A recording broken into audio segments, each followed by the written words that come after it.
find your own way. Showgirl Tip for the day. All you gotta do is just Showgirl Tip for the day.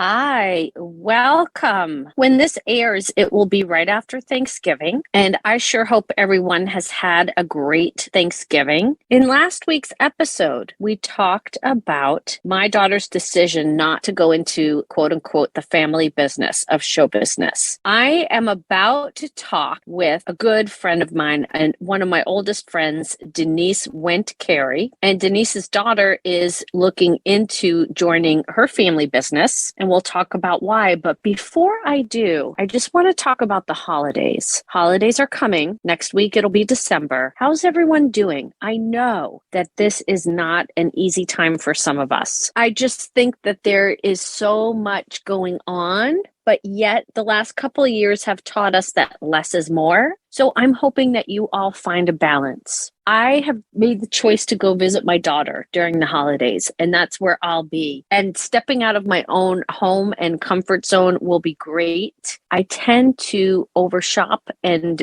buy too many things. I'm in the process of decluttering. I'm selling some of my prized vintage collection because a couple of things. I go out, but I don't need 50 outfits anymore. I'll keep a few really prized outfits and that's it. And I'll wear them for the next few years. I don't need closets and closets full of clothes. So that's one thing. The other thing is I'm just ready to simplify. And simplification is not easy during the holidays. So I'm going to focus on visiting my daughter, eating some delicious food, walking around her college town, and just visiting, spending time. I love you. It's so nice to see you. I'm going to introduce you. What are some of your credits? I know Chorus Line. What other, you did Joseph, right? Joseph.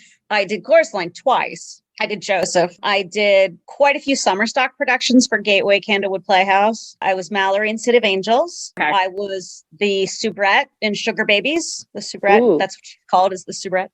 I did Gypsy, Oklahoma in the ensemble for them. Something else I did for them ensemble, didn't I? Shoot, I can't remember now. And of course, I started out doing non-union bus and truck. I did Chorus Line, 42nd Street in My Fair Lady. I was Anytime Annie in 42nd Street, and I was Val in Chorus Line. And that's how I got my start out in New York. Was I had moved to New York, and I auditioned for a production of Chorus Line. Bobby Longbottom was directing. This was pre-Sideshow. Bobby Longbottom was the director. And it was a Jeffrey Moss National Touring Musicals non-union one-nighter bus and truck. And I got the role of Val. So, yeah. Well, welcome to the podcast. I was going to introduce you, but you did a pretty good job of giving us your bio. So welcome. You and I have been friends. Back if we're allowed to count cruise ships and theme parks, but... Of course you're allowed to count cruise ships and theme parks. Listen, any job that we get where we are performing for a living, it's valid. It counts. I have listeners all over the spectrum here. I've got young students. I've got post-college. I've got in college, and everyone loves the information. So I'm so happy you're here. I asked you for a specific reason because last week's episode, I talked to my daughter and she explained how she decided not to become a performing artist or a stage manager or a filmmaker. And your daughter is going a different way. She's choosing to join the quote unquote family business. She is. Your husband has had many jobs in the industry. What's his current position? His current position is technical director and production carpenter for the coming to New York production of Paradise Square, a new Broadway musical that is currently in previews in Chicago at the Nederlander Theater there. Oh, he's not with Lion King anymore? No, he was with Lion King since 2003, which is, let's add that up. 13, what was that? 17 years? 16 years. 17 years. Yeah, it was 17 years. And it's kind of his position as technical director for all of their international productions is basically winding down because they're opening a production in Paris right now. But he really didn't have a future after that because there are no new productions on the horizon. Yeah. So he had to start looking. He was asked to do this new show in Chicago. Wow. And now hopefully he'll be coming into New York in January. That sounds kind of cool. And how did you and Michael meet? We met on the tour of 42nd Street. I was Anytime Annie, and he was this production stage manager. So let's talk about your beautiful daughter, Elise, and I should probably speak to herself, and I would love to, but I thought I would touch base with you. What made, are you cool with taking her around to all these schools? Are you okay with her wanting a musical theater degree? Because some parents are like, yeah, do it. And some parents are like, I'm both, because do it. I support her 100% because I love everything about theater. I love doing shows, and I would hate for her to not get to experience what I've experienced. And of course, her experience will be different no matter what. Everybody's is. But I would hate to be the person to keep her from having that experience. However, at the same time, I know what it's like. And it's terrifying to think of the rejection she'll have to go through. Because no matter how talented you are, you're going to get rejected for at least, every third audition. The rejection, the self-loathing, the constant judgment. And even though it's not malicious judgment, it's strictly casting judgment. Sometimes that gets to you, and it's hard. It's a hard business to go from the best job and all the money coming in. And 8 months later, when your tour's over, your show closes, you don't know where that other job's coming from. You can go to audition after audition after audition. You could get the next job, or it may be months before you get it. And that knowing how to save your money and rooming with people to save money. And there's just so much that's scary about it, but yet so much that's so fantastic about it that it's hard to say, go do this without at the same time going, I don't know if you really want to do this. It's a hard life, Well, she'll have to find out. And when we get off this call, maybe I can schedule a call for her with her during the week. Yeah. And she can fill me in on the schools that she's been to so far. I mean, I think anybody who wants to do anything should at least try it, because then you never say, oh, I never tried it. Then you say, okay, I really gave it my all. And that's just not with performing arts. It's anything. You have to put yourself out there and say, okay, I'm going to go for it. Yeah. Because otherwise, what's life then? You're not living if you're not doing what you want to do. Yeah. The thing about the rejection and the self-loathing thing, I think having a nice home base like you have provided, you and your husband, maybe you've given her some tools so that she understands that it's just business, and it doesn't really mean anything when you get cut from something. Right. And what I loved about our crew was that we had so much fun socializing that auditions were auditions, but the times that we got together to just be with each other, that made it all worthwhile in my book. And when I got to Atlantic City, I never had a group of friends like I had when we all got together. That was so much fun. And we all stayed friends. We're still friends now. Absolutely. Absolutely. I'd say, I know this sounds silly, the majority of my friends on Facebook are the people that I went to my performing arts high school with and that Atlantic City cast. Those are my predominant people that I have the most of, because there was just something there that we all clicked. I was explaining to someone the other day that we did 2 full chorus lines every single night. And the money we got paid. 6 nights a week. But you know what? I loved every minute of it. We were young. We got so strong. And you know what? The money we got paid was okay. It wasn't fantastic, but the housing was pretty awesome. Those beach houses. Yeah. Oh my God. I know. Cold in the winter, but the summer. We had fun. It was a fun time, and the right people were together, and we had the late lovely Deborah Henry helping us out, and Bjork and Jerry, stage manager. It was just fun. I can't say enough about it. It was fun. I would love to maybe write a book about it someday. I don't know. But how do you capture that? It's like lightning in a bottle, Yeah, it's just something that you remember, and as much as you want to share it with other people, they'll understand that, because everybody can relate to some kind of time where they had this click with the group or click with your coworkers or something that was different than other jobs. But you could never explain just how it was, because it was just so fun. So fun. How many colleges have you taken Elise to so far? 1, 2, 3, 4, 5, 6. 6. Wow. Yes. Wow. And then does it cost money to apply to all these? Some it does, some it does not. The state schools Temple, because we're in Pennsylvania. So she applied to Temple. She applied to Indiana University of Pennsylvania. We didn't have to pay fee because we are in state, but she did have to pay to apply to a couple others. Now, some schools you can apply for a waiver, a financial waiver, depending on your financial situation, but we didn't do that because we did not qualify. What do you think about the cost of these programs? Well, it's interesting. And some of the schools charge you just, like the school in Kentucky that she was looking at, Northern Kentucky University, which is where I went. Their application fee is only $40. One of the other schools that she was considering applying to in Pittsburgh is Point Park University. Their application fee is $50, but then there's a separate $100 pre-screen audition fee. So you pay them $100 just to look at your pre-screen. And then you still have to pay to go audition. You still have to pay because we'd have to drive to Pittsburgh. That's 5.5 hours. Chances are get a hotel room for the night. It's expensive, especially the audition process, because most of the schools want you to come in person. You could also go to they have the group auditions, the Unifieds and the Moonifieds, where you can come to just one place, but they're in New York City, they're in Chicago. So you're still talking about spending money to get into New York, train, parking. If you drive, tolls, you might still end up spending the night if you live too far away. It's very expensive with all the auditioning and stuff. Because now we're going there twice. I mean, I guess we didn't have to, but she wanted to look at the school before she applied to the school because she didn't feel like wasting her time applying to a school that she knew she wouldn't like to go to. Does that make sense? Yeah, of course. So now we have to go twice. Now we have to go once just to see the school for her to decide if she wants to apply. Now we have to go back for her in-person audition. So do you think families that are financially struggling, it's just not an option for them, and that you might have someone who would be fantastic, they don't get to go to these programs, it doesn't mean they're not going to be a performer. Because that's interesting that you bring that up, because at the school we went to today, do you want me to say the name of it? You can, yeah, why not? At Montclair State University, which is in New Jersey. We went to an open house today, and they specifically had a music theater major presentation. And the director of the department said one of the things that Montclair is specifically trying to do is, in trying to make a more diverse department, they've realized a lot of what they have to do is make it more financially feasible to see these people that would like to be theater majors in college.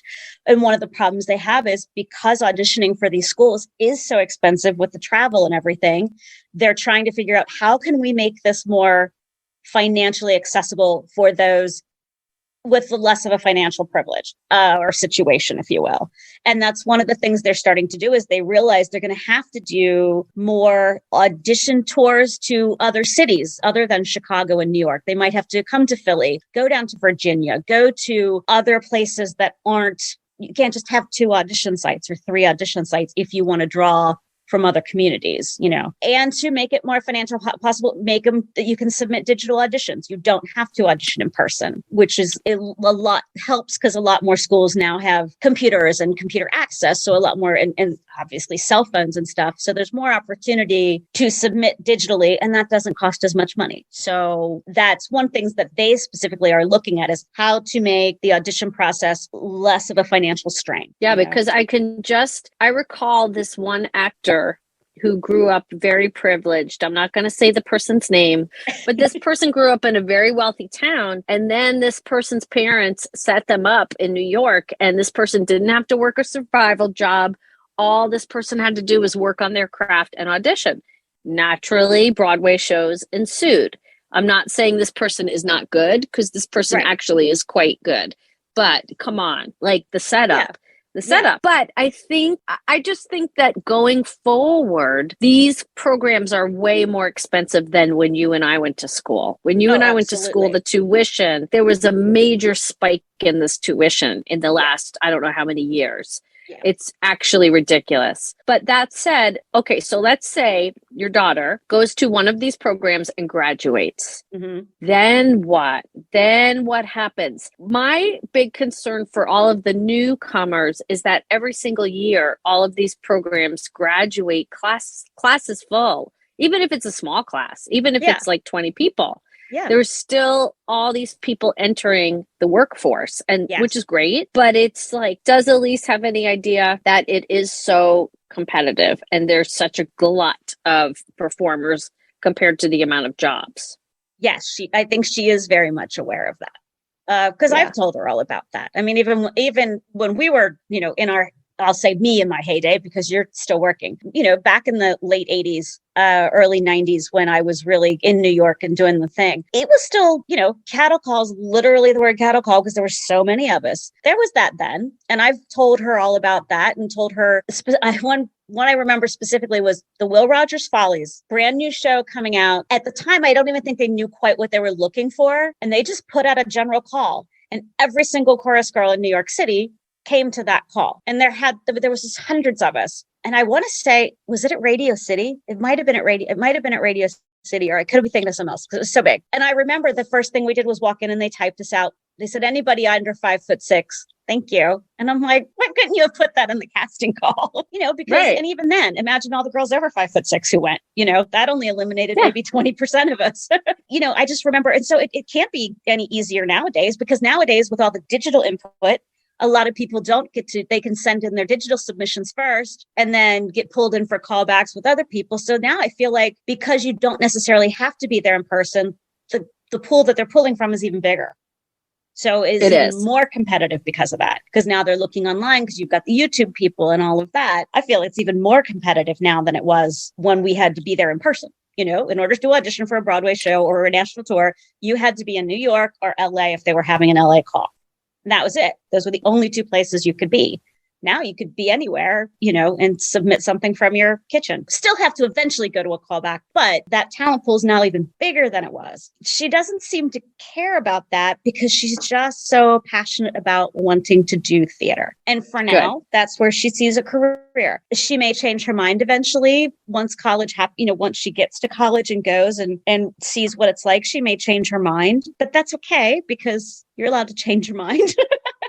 Absolutely. Well, speaking of that, you did a great transition. You did ASM, which is assistant stage managing.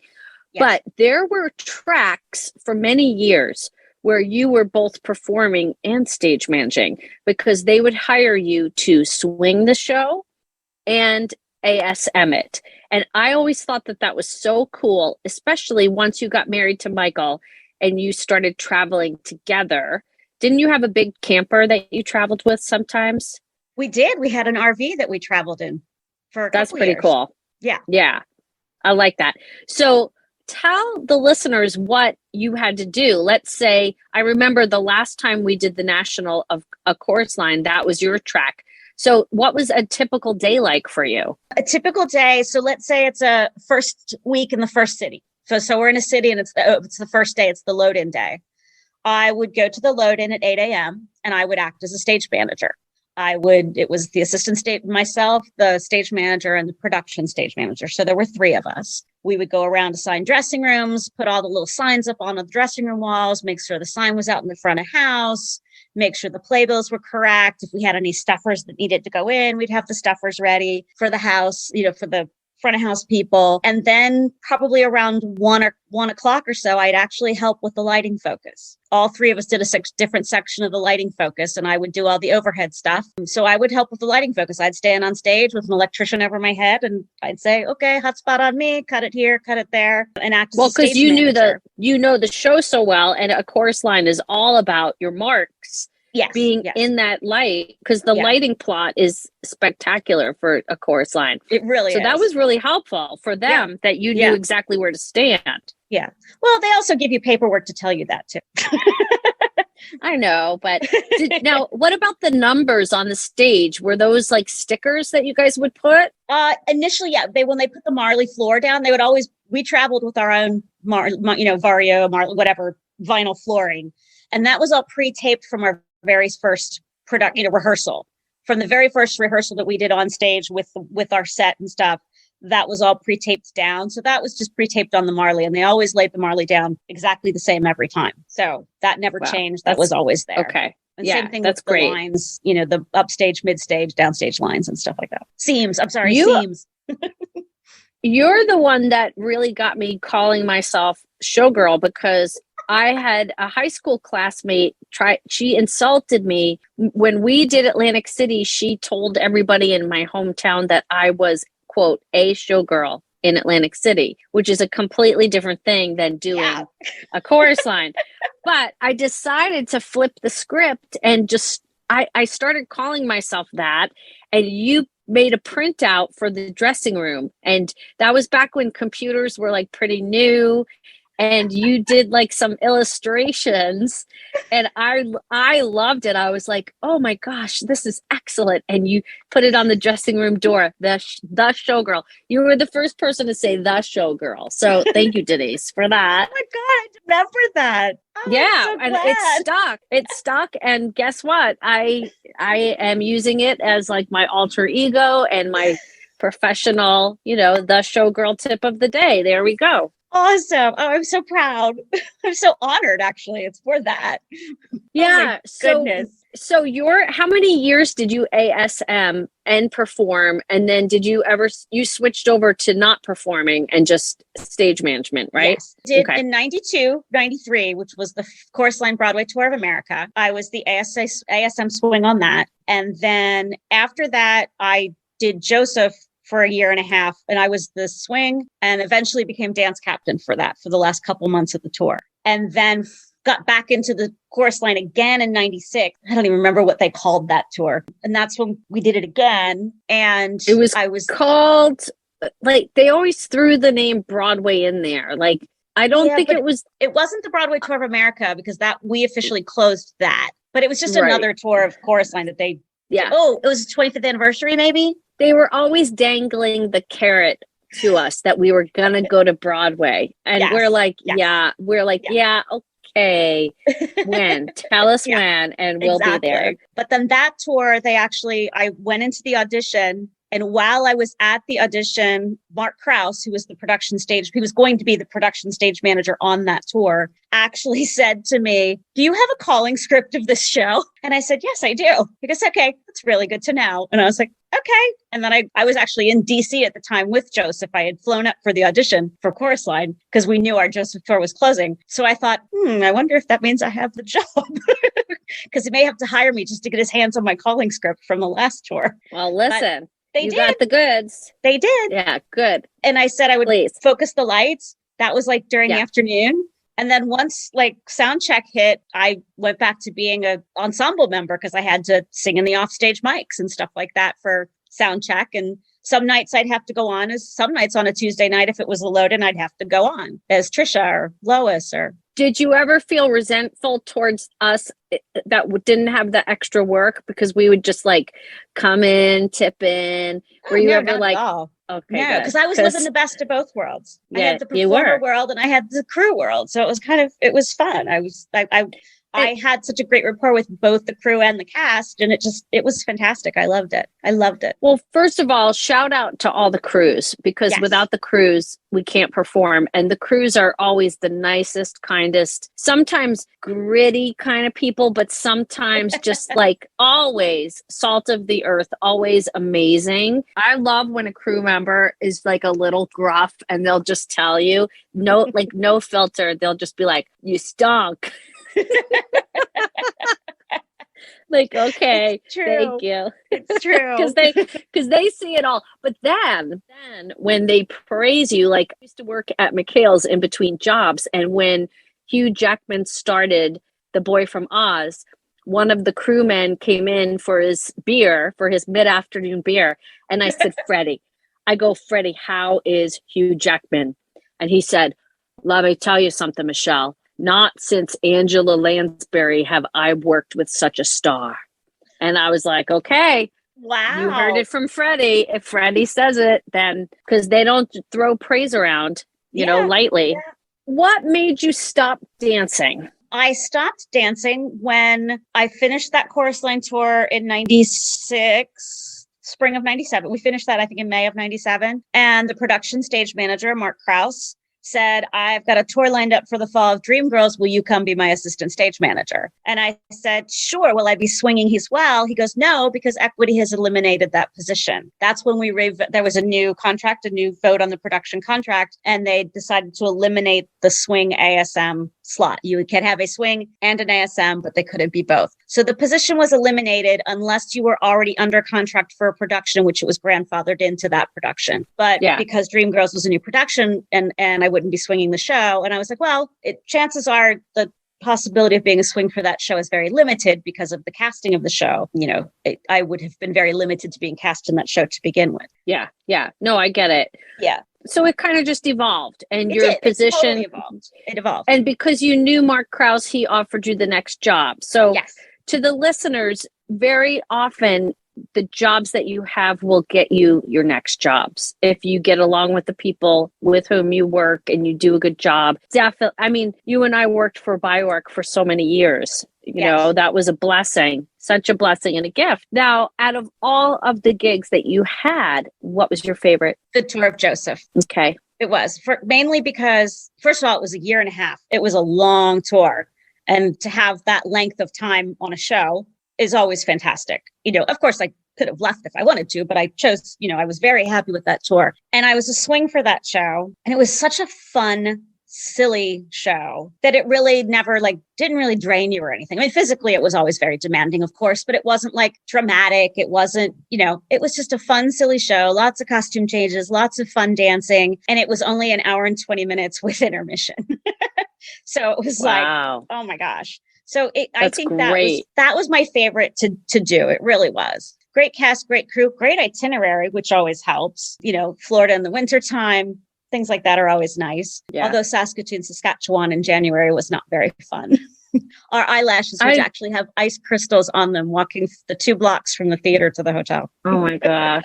Now, Denise, time has gone by. Tell everybody what you're doing in this job and where you live now, because I always admire and respect you because you work so hard. And you really encouraged me back in the day just by your actions. Like, you didn't tell me anything, but I saw you saving money. I saw you buy a house.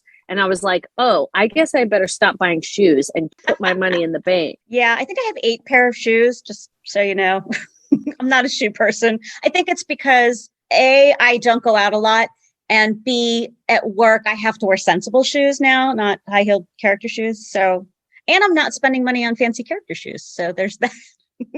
I know those, and they're so expensive now. They are. So now I work for a company called Garrett's International. We are a company that provides soft goods, draperies, scrims, projection screens, and also the hanging equipment for said stuff as well for theatrical and event venues and architectural situations. We also do vinyl flooring. I did not realize when we were in our heyday that Marley is actually a brand name of flooring. It's all considered vinyl flooring. Ours is called Vario. That is our brand name, but it's all vinyl flooring. I always thought Marley was what it was made out of. I was incorrect. And I'm a seamstress there. Whoever thought I would have been a seamstress? Luckily, when I was very young, I watched my mom sew just some of our outfits when we were little. Nothing fancy, just some cute little shorts and stuff like that. And she taught me how to basically sew a straight line and how to sort of make a pleat. I wasn't very good at it. But in turn, I took that little knowledge that I had and I went to a job interview of a place that was looking for they were looking for overhire, mainly somebody to just come in and cut fabric. And I'm like, oh, I can cut fabric. So I went in and auditioned. Hello. I interviewed. Let me sing while I cut this fabric for you. I interviewed with them and they ended up bringing me on just as an overhire to cut. They were doing these drapes that were only 3 feet high. So they had to split all this fabric and cut all this fabric for this big job in Princeton. And they liked me because I had a theatrical background, because this is a company that hired seamstresses just because they could sew. They had no idea necessarily what exactly they were sewing for. But I was like, oh, I know what legs are and borders are and scrims are and bobbinettes are. And I mean, I can't tell you when you would choose to use a scrim and when a bobbinette, but I know the difference between the two. I know what it means if it's going to be stretched on a frame or if it's going to be hanging free. I know what upstage and downstage is, so that I know stage right, stage left. So I had a very, very, very good working knowledge of what I was actually making, as opposed to the other girls who were just making drapes. They're all amazing seamstresses, by the way. I was not. And they did a sewing test with me and were like, you're not good now, but you have the skill that we could teach you. And so they did. They brought me on just as overhire. I would work a couple days every month, Like anytime they'd get a big job, they'd call me. And that worked fine because at the time, Elise, my daughter, was in 3rd grade. So I kind of needed to be home, most of the time when she wasn't in school. So they were great about me coming in just a couple hours a day and doing cutting for them when they had big jobs. And eventually they helped me. They brought me in just to work on the sewing and stuff. And now that's what I do all the time. I just love how one thing always leads to the next. And yes. How far is your job from your home? 12 miles. Yeah. So come on, you can't beat that. And I think it's exciting. When the pandemic hit, I bought a portable floor from your company. I still use it. I use it every day, actually. Yeah. Good. I love it. It saved my knees. Do you have any advice for people? Okay, cool. Gosh, well, what we talked about before, it's who you know. Always be nice to people. Try not to burn bridges because it's always who you know. Every job I've ever gotten is all, other than that first one, was because of who I knew. I take that back. I moved to New York because of someone I knew. I was doing a show. I was in a theme park show in Ohio, Kings Island theme park in Cincinnati, Ohio. I was doing a show and one of my fellow castmates said, I've got this great place in New York. It's in Astoria. It's a studio, but it's a great apartment. I need a roommate. He goes, just come up for like 6 weeks. And I was like, you know what? I've got enough money saved. I'm going to do it. And, my mom was like, mom and dad were very supportive and it was great. So I did. I packed a couple suitcases and I flew up to New York and I stayed there for 6 weeks. And in those 6 weeks, he taught me the opening number to Chorus Line in the futon area of the apartment. And I went to the audition. I went to a couple auditions. There were 2 Chorus Line auditions at the time. One was for Paper Mill and one was for this non-union bus and truck. I went to both of them and I ended up getting cast in the bus and truck. I believe he got cast in the Paper Mill production, but I'm not sure. But because of him saying, you need to come to New York, you need to do it, because of who I knew. That person is Andy Blankenbuehler, 5-time Tony Award winning choreographer. I don't know if he remembers me. That was a plot twist. I think he'd probably remember me. I haven't seen him or talked to him in years just because our paths have never crossed since 1990, I guess. That's a plot 91. Twist. I did not even know that you knew him. Yes, we were. And by the way, listeners, he's from choreographed Hamilton. Yes, and Annie on Broadway and in the Heights. Not in the Heights. No, in the Heights, didn't he? Wait, isn't that Sergio Trujillo? No, that's Sergio. I'm sorry. Bring It On. I was thinking of Bring It On. You're right. Sergio's in the Heights. Bring It On. Bandstand. Yes. Last year. And then he just did the Cats movie, I believe. Fantastic. Yeah. You should reach out to him. You should be like, hey. I should one of these days. Thank you, Denise, for coming on. I really appreciate your time and good luck. Please tell Elise we're rooting for her and I'll talk to you soon. Okay. Bye. The Showgirl Tip of the Day podcast has original music composed by Joshua Holloway. Find him on YouTube, Joshua Holloway Music. This podcast is written by Michelle Bruckner and edited by Michelle Bruckner and Joshua Holloway. Find me on Instagram, Showgirl Tip of Day. Thanks for listening. We'll see you again next week with a new episode.